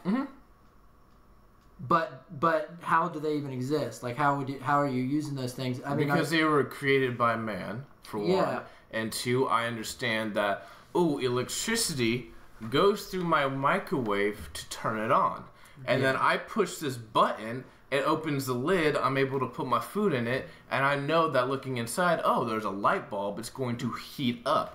Everything in this makes logic sense. I see it, I can hear it, and after it goes ding, I can taste it. Well, what I mean is, while you might say, well, I don't know if gravity exists or whatever, there's people who do, and they go ahead and they accept or verify using the scientific method, and they continue to evolve our species. Here's what I'm saying. And I think that there's a detriment to staying way back down here because you haven't gotten... I believe you're diving really way too deep than you should be, brother. Okay. What I'm saying is, I believe, personally, and correct me if I'm wrong, that you think I'm just stuck at the bottom. That's what it sounds like for me. It sounds like because so far in this podcast, you haven't been able to get over the fact that I do not believe in gravity. That's just something in me. All right, that's well, I'm saying you've been saying it a lot of times, so I just want to throw it out there that. But you also got to understand, I believe in all possibilities at the same time. Like, I know it can be confusing or it can be a little frustrating, but the thing is I agree with you, but I disagree with you deep down below. But these are just like my personal beliefs that I'm just trying to figure out for myself. Yeah, that's fine. And I understand you're not a scientist, obviously. Like, I'm not a scientist. Me and you could, like, study all this shit all we want, and it's not like we're going to create things. So I understand. But that's the reason why I don't study So I'm sorry if I came off like I'm not trying to oh, you're stuck in the mud while the rest of society is moving on. I actually, like I said with the gravity thing, that's just you being skeptical, and it makes sense because you are right. Like you can concede to that like I haven't done the test to know that gravity exists or whatever. Like I haven't, so technically I don't know those, but like personally from that thing, right? I know that other people have done those experiments and stuff. But when it comes to the thing like with the germs and disease, my concern would be that someone's going, hey, I figured it out. There's these little tiny things called germs and they cause diseases. And you're like, well, I don't see the germs. I don't know. I have seen germs. But I get what you're saying. Yeah, but the point I'm saying is, I don't know. You're probably right, obviously, on that, like on a personal level. You believing that stuff, you believing whatever or not believing whatever, but in a generalized, isn't really going to affect the overall. No, but in a generalized area, I'm actually more with you. Yeah. Well, I think so too, and I think both of us come from the same level of skepticism. It's because my personal skepticism. Because, the reason why I don't believe in the whole we went to the moon is because it's all, and maybe because I watched too much conspiracy theory videos or something, but, because, we're both video producers. Are you as well? All right. And, looking at the Neil Armstrong, you can tell it's photoshopped, it's cropped, it's created, and it's falsified. And then you can find hundreds of videos. It's the same thing with 9/11. You can tell that was a setup. And now it's a common knowledge. Well, but during 2001, that was very rare, and because it was such emotional, traumatic, which is another thing, which I believe emotions do entitle theories. For example, the whole moon landing. That was an epic step for us, even though apparently I guess Russia beat us, but I don't know 100% that's true. They beat us to space. We beat them to the moon. Yeah, apparently. Hypothetically, we have. But because it was so amazing, the humans, we've actually went to another planet. That's the emotion going into it. Same thing with 9/11. 3,000 people died. Motion into it. And I believe emotion also gets in the way in these theories and conversations. That's why that's why I'm really happy you guys put me on this podcast, because I'm actually able to express myself. I can talk freely. Yeah. And even though, I don't see you guys shooting me down, I see it as more like challenging, and then we just go back and forth. I like that. But with a lot of times, it's just with bringing up theories, I believe what gets shot down. I failed a class because I didn't believe 9/11 happened the way people told me it did. And the only reason why I had another substance to come in so I didn't follow the train is because of my father. My father was able to get this disc that was apparently illegal on the net. That if you had it, you can actually serve up prison because it showed the proof how 9/11 didn't happen. And the other reason why is because my father was he worked on aircraft. He was actually a engineer? No, he overlooked it. He got high paid. I forgot what you call it. He was an inspector. Okay. He was an inspector on aircraft. So when they were showing the videos, I automatically knew that jet fuel cannot burn like metal steel. Like it can bend it, but it can't melt it like the way they were explaining. And so from the explosions, it couldn't happen. Okay. So that's what I'm saying. So like right off the bat, at 11 years old, I understood, and I called shenanigans, and I did a report, and I explained. But because of the emotional trauma that was behind for everyone else, because everyone was experiencing this, that's the reason why I failed the class. So like what I'm trying to say is, I like to try to talk, but I don't like to talk when I get shot down, and that's why I appreciate being here. Yeah. Well, and I'm glad you got into the 9/11 thing. I thought that'd be an interesting thing to talk about, because it's probably, when you think conspiracy theory, the 9/11 truther thing is that's top like of the list. number one. That's literally number one. One thing Illuminati I thought was interesting to talk about with the 9/11 thing was, like you said, the emotions or whatever. I have always had an issue with people getting offended by someone thinking that 9/11 was an inside job and stuff. By the way, I don't believe that. But the people who are like, that's insulting. I don't necessarily get that, because you're not denying that anyone died, right? 2,000 people died. No. So like, that's like different. 3,000 Yeah, people so died. I don't understand that. I just, to defend the conspiracy theorists on that, it's like most of the people I know are even more pissed that it happened, because it's like, well, not only like the government killed people. So Yeah, you're pissed off for the people who died. Whether you know, so I don't like that argument when people act like, oh, you're a shitty person if you're a 9/11 truther. It's like, well, no, and that's what pisses me off, because I mean, obviously, you know, like we've both experienced people that we love that passed away. One of the things I hate is how people base their beliefs on facts, and then they say if you disagree with them, you're disrespecting the dead.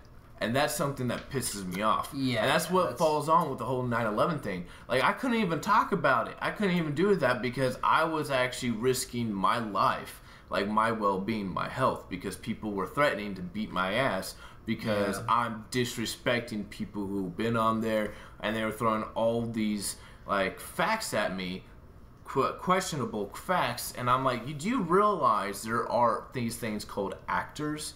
People act out, and every single thing, like every past shooting, I've realized there's these people who are they're trauma actors. They get paid to be on screen, to cry, to flip out, and everything. And it's weird, because like when you take a picture of them, and it's like one of the bombings or the school shootings, and you see this lady, and she's sitting there, she's crying, and she's like, ah! Yeah. And then when you scroll out the picture, you see a whole bunch of people smiling. Yeah. And it's just her crying. Maybe there's one. Definitely. But you know, stuff. I'm just throwing out examples. How much time do we have? We've probably got about another 20 minutes or less. Okay. Well, I mean, I'm cool with wrapping this up. Where I would say that I, as far as I take that line of defending a conspiracy theorist on those issues, is there is things like Sandy Hook shooting, which, by the way, and I thought this would be interesting to say, because I know I've been like, Captain Skeptic on all this stuff. The Sandy Hook thing, when that shooting happened, that was one of the times where a shooting happened, and I was literally watching the news and stuff as it was happening. And I can't be like, oh, everyone's crazy. Like, there's weird stuff that happened. Like, I watched on the news them literally chasing someone away from the school. But the person shot themselves in the school, right? So who are they chasing? Like, weird stuff like that. Yeah, So okay. I understand there's weird anomalies that if you bunch them all together, you go, look, it's just a huge pile of evidence. Look here, and it's like, even though individually you could probably explain all those. But where I would draw the line sometimes on the defending is, if you were a parent and your child died in a school shooting, and someone's telling you that, no, your kid didn't die and you're just an actor, that's where it actually is insulting. That's my issue. Yeah, like, that's where I've it really actually is insulting. seen. I'm not gonna lie, I have seen that, whereas it was online, but I don't know if it was real or not. But I remember these people, they literally do what I describe as going out and trying to disapprove, and they offer a $100,000 reward or like $1 million reward if you can prove it, with birth certificate and everything whatsoever. But I do believe I do believe in getting information, but the harassment is something I can't agree with. Like, they literally harassed this dude who, I guess he had like a son or a daughter that died in one of the shootings. And they're like, if you can prove it, we'll give you money. And I'm like, And the one question I want to ask these people were like, like have you actually ever had someone that's passed away? Yeah. Like you're talking about a very deep, severe traumatizing pain, where like I could understand on the other guy's part where he didn't want to prove it because he didn't want to be a part of this. He didn't want to be a part of the TV show. He didn't want to be anything. He just wanted to be left the fuck alone and get off his private property. Be able to mourn a little bit. Exactly. And it is tough because. Could there be a fake shooting or whatever for political reasons? Yes. But you got to be really careful and have a lot of like evidence or proof. Not just, well, this was kind of weird and this was kind of weird and this was kind of weird. Because that's when it goes into slander. Yeah, and I think that you got like one of the guys I was watching a story of Sandy Hook where one of the parents was a conspiracy theory guy, like a hardcore conspiracy theorist, and he was one of those people like thinking that school shootings could be staged, and then his kid died. And he's like, whoa, like I need to rethink this shit because now people are saying that my kid didn't die. So there is a certain line where, I'm not discouraging someone from being skeptical of things, and there's a lot of weird political shit that happens, but you got to be really careful. Mm-hmm. That's the reason why, like, when you go into that, that's why I like to be 100% sure. Right. That's why I like to know 100% my facts are fucking real, and no matter what you say can't go against the facts. Because facts are solid. Yeah. Well, okay, I'll take that back. No, facts aren't solid. Truth is solid. Facts just make up truth. I believe there's a really thin line, but at the same time, there's a solid line that separates it. Because facts is what we discover and know and we believe is true. But sometimes facts aren't true. Like later on, we discovered, like, oh, okay, we thought it was this. Like, for example, oh, we just thought witches had spells, but in general, it was germs. All right, fact updated. Yeah, and that's what I argue. Like that's what science is. Yeah, that's just constantly comparing. What are the best theories? This is the best one. Let's move. Okay, this is confirmed now. What are the theories? And we keep moving up. That's why I'm really interested because I love science. Because basic of science is just to basically give a formula to understand how our universe works. And I do love that. I love it, and it's great. Yeah. Because, like, something that I found out, if you go to every part of the world, like, there's always going to be a different religion. You believe in what you believe in because of where you grew up. Most likely. Yeah. And it's because of the experience. How you know anything about witchcraft? Oh, because you learned about it. But if you never learned about witchcraft, you wouldn't know about witchcraft. If you were in Asia, you'd be a Buddhist. If you were in a different area, you'd be this. If you were in this, you'd be this. Or different parts of Asia. But if you grew up with a whole bunch of Buddhists, you're going to be a Buddhist. If you grew up with a whole bunch of Hindus, you're going to be a Hindu. If you grew up with Christians, you're going to be Christian. It's just how it is. But the one thing I do find fascinating is mathematics and science is the same thing all over the globe. Religion isn't. Well, that's what's so awesome about it, right? Like engineering is I found this article about these two aircraft were flying. One was American, the other one was Japanese. Total different languages, can't talk to each other. But the American had an engine failure issue, and the only way they were able to talk to each other was using mathematics because it's a universal language. Yeah, it's cool, and that's what fascinates me. So, I think we really got into your head a lot. Yeah, you did. And, yeah, it's just really interesting, sort of, to see. I don't know, and it's interesting to see like where do I agree and disagree, and have to rethink both sides of it. It's interesting. I did want to just sort of for fun. I wanted to ask you. I looked up what the top 10 conspiracies were. Okay. And I wanted to see how many you believed in. All right, let's go. If that's okay. Round up. Let's go. Secret group controlling the world. Yes. AKA Illuminati. Okay. Obama's a Muslim. I don't know. That was on the list. Wait, really? I mean, he could be. I don't know. He's not a... Okay, so that's a you don't know. You haven't even heard of. Okay, 9/11 was an inside job? Yes. Lizard people? Possibility. JFK assassination, there was more than one shooter, or there was more going on? Yes, I do. JFK, I do believe, all the way. Aliens, a.k.a. Area 51, Roswell incident, were legit. Area 51. I know about Area 51. I know about... Okay, so do you believe aliens... Do you believe aliens visited us and the government knows about it? You know, I don't know why they would, but I do believe in aliens are real. And if you don't believe in aliens are real, You already know how my intake is at. Yeah. I believe you're. So are you? But with the Area 51 stuff, that like there was an alien space crash, and that we did come in contact, Yes. and the government covered it up. I mean that. Yeah, I believe that. Yep. Okay. I'll give it that. Because the moon landing is fake. You already did. I already did that. This is an interesting one because That one I wanted to go we go can go into, deep on that. I know. I did too because I had some questions. I'll probably talk afterwards about it. Alright. But we can still go into it if you want to. I don't think we have time, Yeah. but like that's one We can do next that's one of the podcast, classic conspiracy Do a theories, and I follow-up put a lot of time Yeah. into could this possibly have been faked? Mm-hmm. And I think there's enough evidence against that I no longer can believe it was faked. But Yeah. that's actually coming from I someone I believe who we asked the have been question. to. I mean, I believe it's possible that we actually have been in the moon, but at that time frame, hell no. Okay. This is an interesting one because I didn't even know this was a conspiracy, but it makes sense. The FDA has a cure for cancer, but they're withholding it. Yes, I believe that all the way. Okay. It's actually it's a special honey that's from Amazon, by the way.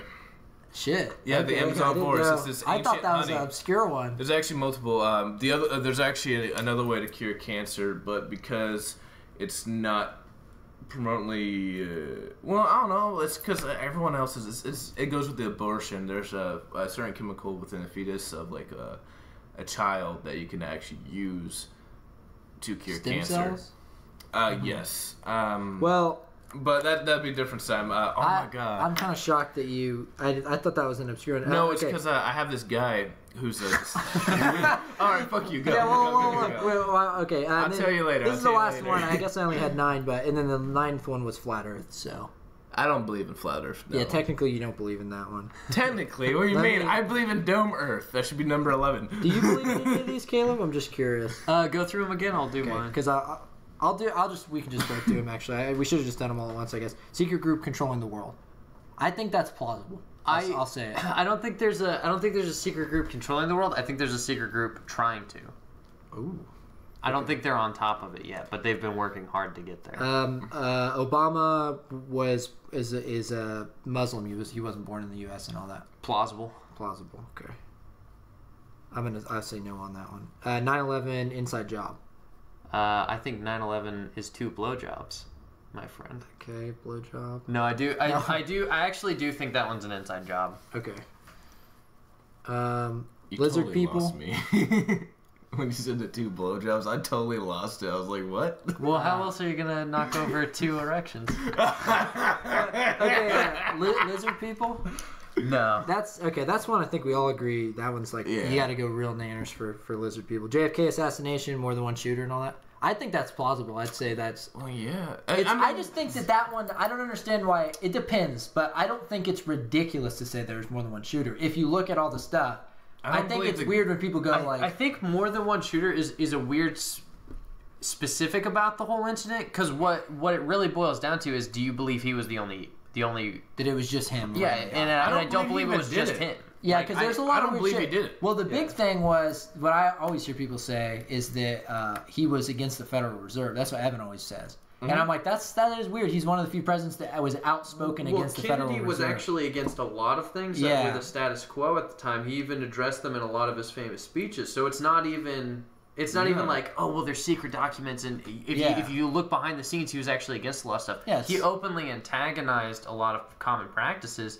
It's not ridiculous to think that he was pushing too many buttons. And he did speak out. He actually, speaking of people He controlling the world, spoke out against against the secret organizations. Yeah, and all that. So that's pretty interesting. Okay.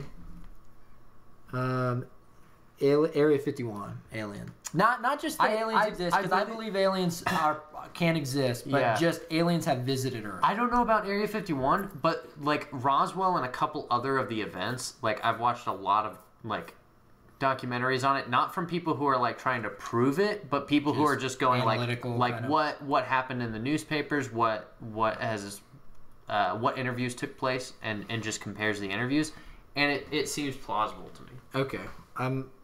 Hey, I'm just saying, I'm I know how against- to make this podcast famous. We just got to get an alien to kick it with us. You know, we roll up smoke, and then they get their ideas on here, we golden. That's what every podcast is trying to do. Get an alien to smoke pot and just open up. Yeah, man. Like you said it like we're like, hey, you guys, do you want to come back to our place and party? And we kind of wink at Eric and he gets the camera gun. So, Nazu, what's going on, man? Tell me up. And it's like, I don't know. I was trying to think of an alien sounding name, but okay. Moon landing fate. You said you didn't believe that. Don't believe it at all. Okay. FDA has a cure for cancer, but they're withholding it. Yeah. Believe it? Believe it. Okay. And then flat Earth. No. All right, let me tally up the scores. I have to believe I just wrote down top 10. I'm just gonna see, how right. conspiracy theory minded are you out of the thing. You are 1, 2, 3, 4, 5, 6. Wait. You can't even count.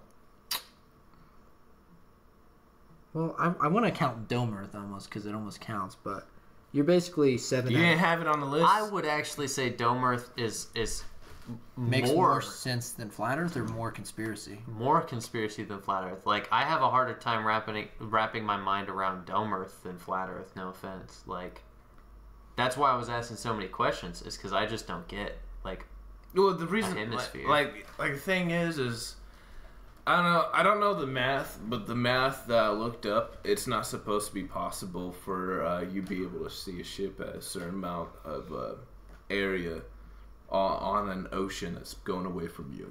It was actual sphere. Because it's supposed to be like, what, like every 6 feet is supposed to be a curve. But then again, you're like, well, we do got mountains, we do got hills, we do have valleys. You also got to take that into consideration. That could actually cover up the curve. So that is possible. So you believe 7 out of 9 of the top big conspiracies. Now the other 2 you just didn't know. That's the funny thing. Now you're gonna look into it. What was it? Obama's a Muslim one. It's the ring. The ring's the. What do you mean? I got thing 7 that out of makes 9. you I don't believe in flat Earth. No, but you said Dome Earth. Yeah, Yes. I kind of wanted to count We're that. giving as you a one. point for Dome Okay, Earth. fine, go. And then You said to add that Lizard one as People's the 11. one you didn't believe in straight across. So No. then Obama's the one was where you were like, I'll have to look into that. So and then Caleb got 5 out of 9. a Muslim? I'm saying it too I think bluntly. that's plausible. Yeah, there's. I'm saying I know, it it's a just weird now, way. now I'm thinking about it because I'm there's just a like, big, what? There's a big thing about his birth certificate that he wasn't born in the U.S., therefore he couldn't actually be president. And there's a lot of people who were like, there's different sides, but a lot of people were like, okay, he's actually a Muslim. And if you read his book, like, there's a lot of weird shit. So I understand why Wait, it's a did conspiracy. he ever actually show his birth certificate? Yeah, he did, and then people said that they thought it was faked, and look into it. Like, as love any it. good conspiracy love theorist, they're... No, I went All deep right. into this one. You can Yeah. disprove. They pretty well disproved the birth certificate. I remember hearing, from what I saw, there's weird shit where people put it into Photoshop documents, and it was It was pieced in layers. together. Yeah. It's like really weird. And the big one was people came out, once the birth certificate came out, people who were like, I don't believe it. People started coming forward with their birth certificates that were in sequential order, like right behind and right after him. And it's on those two, it's the same signature from the same doctor, and on his, it's a different signature. Whoa. It's like little things like that. Yeah, so but that's nobody it. wanted to look into it, and it wasn't. It's kind of not that important, but it is Yeah. kind of it rubs people wrong because it's like if he faked this, that's a huge fuck you. Yeah, I think the big thing to Yeah, say... to America, because Yeah. that's our rules. That's Yeah. our laws. I think the big thing to say about this is that you have to also be careful being skeptical of anything that's considered a conspiracy theorist is instantly wrong. Yeah. I think that's bad, and I've seen people do that a lot. And there have been conspiracy theories, real conspiracies that are proven that were real. Mm-hmm. And I don't mean like 9/11 or whatever. I mean like Well, MK Ultra being the biggest one. Well, Project Northwoods, you guys know that one, where it was a thing signed by the Joint Chiefs of Staff that it was during like the Cuban thing where they were gonna like they had plans to like kill people in airports, blow up airliners and shit. Like and sink so U.S. this is- ships to make it look Yeah. like we had been attacked, So we could start to war. get public opinion on their side. That's why I believe in the 9/11. Yeah, inside that's job why- thing. that makes I sense. think- It's because the government we have documentation proving that they've done this multiple times, and they have a history in the Vietnam conflict and the Korean conflict And Titanic. of. You think the government did Titanic? Yep. we gotta have a part 2 at some point. We're gonna have you back on. But yeah, the point is that I think it's wrong to always just. I think there are people who will Government sometimes. I've never heard that. I watch conspiracy videos all the time just to watch weird shit. And I've never heard that one. I've never. We gotta get into that next time. But yeah, I think it's the last thing I'll say about it. Closing statement, sort of, is that I think you got to be careful of not just believing everything that seems interesting, like a conspiracy, and you got to be careful of dismissing everything. And you got to find a line, because I think I'm more prone to disbelieve something just because it's a conspiracy theory, and that's sort of my bias. And the one thing I really wanted to say, wrapping up, because towards the end there, like I kind of wasn't talking very much. My mind started to melt a little bit. I got worried, but I didn't say anything. The thing to me that I think this really points out is it's the hardest thing to do, but the most important thing to do is if you believe somebody, you've really got to look at the other side of the argument, and that's the hardest thing to do. To set your biases aside is almost impossible. Yeah. And assess the other side. I'm not gonna lie, I'm very biased. Yeah. I can't lie. Well, that's the thing, is really listen. At a point, I just started listening to you. Like, I think we all have logical fallacies where we believe something in one instance and then in another we don't. Yeah. And it's almost impossible for any of us to measure that. And I think that's probably the most important thing that came out of this whole discussion, because we went on a journey. We went on a roller coaster. Yeah. But two people understanding each other might be the only thing that's impossible in this world. Whoa. Well, it worked out. It really worked. I don't know about that. I see understanding and relating totally different. I believe it's with experience, and the only way to get experience is either with true pain or true love. Well, and I think you can relate to somebody. I think you can understand aspects of them. I don't know that you can ever truly understand somebody fully. Yeah, they say, I can't remember. Well, identical twins say otherwise. Well, I don't know the analogy, but it's like you can never know what it's like to be a bat. And it's like, okay, well, you could dress up like a bat. You could put the wings on and all that stuff. Beat up criminals in Gotham City. Yeah, beat up criminals in Gotham City. You still wouldn't know. And then eventually it's like, okay, you can magically turn into a bat. Well, now you're not human anymore. You're a bat. So you're a vampire. There's no way to ever experience someone else like what someone else is. Wait, since we're doing conspiracy theories, and since we're ending this, be careful because we're ending. No. Yeah. That's why I decided I'm gonna dive directly. You guys know what the definition of conspiracy theory, which I think is what a lot of people throw off, because within conspiracy theory, like some people, conspiracy theory is like a trigger word. They're just like, oh, mythological, get out of here. I'm like, no.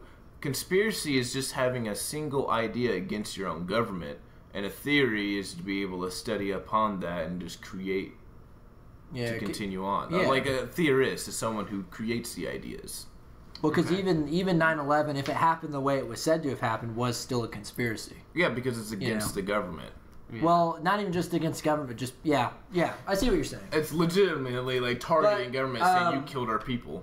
Anything have anyone else say before we wrap up? This is the Mint One signing off. Thank you. Yeah, did you want to plug? Plug this stuff. So we'll talk about your organization real quick, NGU. You said a little bit earlier, but well, you already said it, didn't you? Yeah, I basically said it, but I'll dive a little bit deeper if you like. Okay, just to explain how the money generates.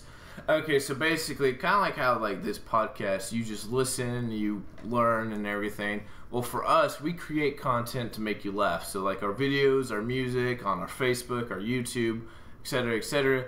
Basically, we create these, comedy theater sketches, you can call it if you want. And then based off of like me playing video games or our own talk show and podcast or our or like the jackass videos, if you would call it. We can't technically call it that, but that's basically what we call it. Just our original series of me basically going through all the pain, and we do it to make people laugh, and then that's how all the money is generated. And then we take that money and then we go to places like Wichita, Kansas, and then we go and donate. And like on Facebook, actually, the one thing is like on people who are, funny part is there's people actually against my company already, even though we haven't even branched out. And then their biggest thing is they don't believe that we're actually helping like in community, and like I have no problem helping out local communities and things like that. I don't believe we have a severe problem here. Like, for example, you don't have a homeless issue here. For example, I mean, the whole cancer, I haven't actually looked into that. I believe there are people here that are struggling. I mean, because there's 13.5 thousand people here. You're saying that we're in a smaller community, and so you're focused on Wichita. There's a big homeless problem. Exactly, because like, and the reason why is because, like, well, for one, this community here is like, you guys actually work together. Like, it's very impressive. Like, the police is even heavily involved every single week with the community. That's something that I've noticed. And a lot of communities don't do that. A lot of communities is more just fuck the police. Here, you guys actually shake hands. Yeah. So you're basically, NGU is all about helping the community out, specifically homeless. Fighting cancer. Yeah, because you've been homeless yourself. Yes, you understand how it is, and you know what you would like if you were in that position. And I want to go to the Lion's Den, per se. Yeah. So you can look up his organization, NGU Never Give Up. If you search on Facebook or YouTube, you can search NGU Never Give Up Beautiful, and it should be the first thing that pops up. Yep. So it should have our logo, which will be pink and green. Yeah. Alrighty, well, thank you so much, Mental, for coming on the show and doing this with us. It was something else. I'm happy you guys enjoyed. Well, on my side of things, toodles. Alrighty. So let's just do a quick... Oh, I forgot that. Yeah, catching up with Matt and Caleb. Anything interesting, read, watch? Yeah, I read... I've been reading, like I said, I've been watching a lot of debates. I read Michael Shermer's book, Why People Believe Weird Things. And it was basically, the book's really interesting because he's a skeptic and he goes over a lot of things like UFOs and things like that. And he talks about sort of the arguments of them.